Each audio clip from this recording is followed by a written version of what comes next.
So I've seen a lot of things, Many a tear has to fall, crazy things, but it's all unnatural things, in the game.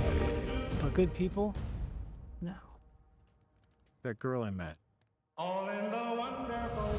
Thank you so much for your time. I love the first season of the show. I love where the second season is heading from what I've seen of it. I think the first thing that I want to talk to you about is early on in this season, we get a little bit more of a glimpse into Maximus's past before he joined the Brotherhood, before all the events of season one. And I was just wondering for you as an actor, from that, what do you know in advance about your character and where it's headed? Do you know when you sign up, or was a lot of this new to you once you got the material for season two? That backstory, particularly, I did know. That was like a little bit of a secret that we had season one. I was so excited that Geneva and Graham wanted to let the audience in on that secret.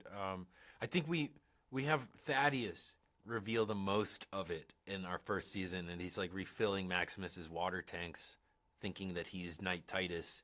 And he talks about it from his perspective of thinking like, Maximus, like it's like he came from someplace better.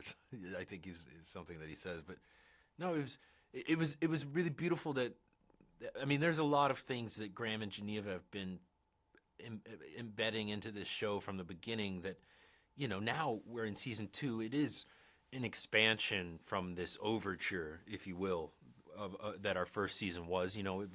It always felt like a good start. And it's nice to really dive into some of these themes a little bit more in these next movements. Yeah, it's also interesting to see how that relationship that Maximus has with Thaddeus kind of plays out because now he does have this position of authority. He does have this sort of sense of belonging that he's been searching for. But he's also realizing that this might not also be the place for him, especially since his personality seems to clash with the rest of the Brotherhood, who are a wild cast of characters to see. And some of them bring a lot of really chaotic energy, which is kind of more of a broad comedy. And you sometimes have to place things a little bit drier, like more of the serious person in the Mm-hmm. room. So I was wondering for you when you're in those scenes with other people playing members of the Brotherhood, what it's like playing off that chaotic energy. I understand we're discussing the Civil War. I must not have gotten my invitation.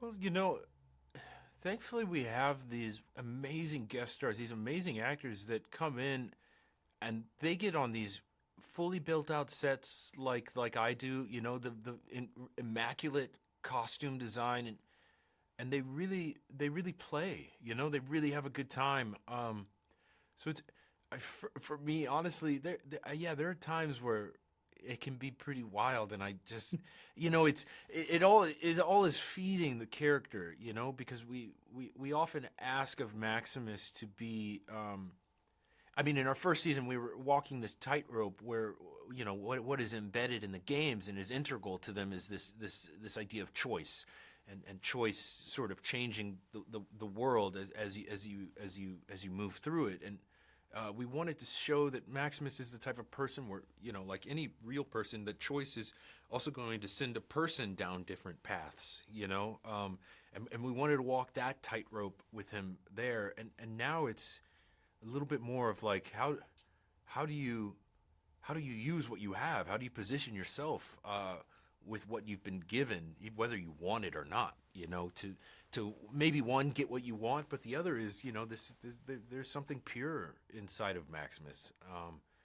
There's something innately, inherently good about him. So yeah, no, it's a roller coaster, to be honest with you, being in this world and playing Maximus.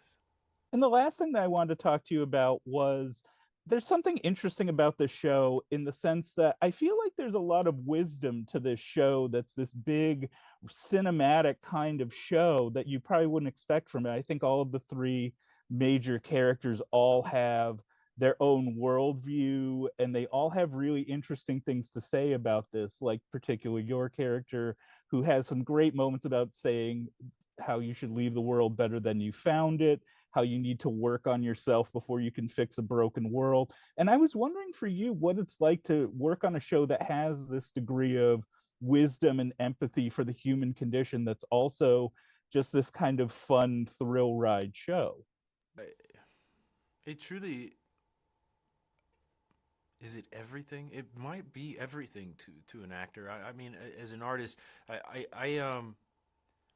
find that we're not trying to educate people while we entertain them. You know, I think that if people can really tell that you're trying to spoon feed them a message, it turns me off as an audience member. I do think that we're trying to really allow our messages, and maybe it's more that I love that our writers don't have a misconception of what writing is, which is really just asking good questions. You know, I think their work and our work is just trying to present those questions and not sort of shove them down people's mouths. You know, you will pick up what you want to pick up. You know, there's always something with Maximus about, you know, that really mirrors to me a lot of the generational loss with young men nowadays.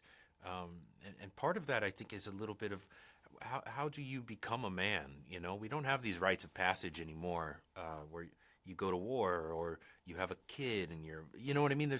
It's so ill defined these days. And to have young men, to know that you're not your worst decision, you know, that it's not going to define you, and that this thing isn't pushing a button to transform yourself into the man you want to be. It's actually a gradual perseverance, a process of persevering, you know, toward the thing that you'll look back and maybe other people will say that you are the thing that you've always wanted to be. But yeah, it's in a lot of ways, it's everything to be working on a show that does it in the way that this one does.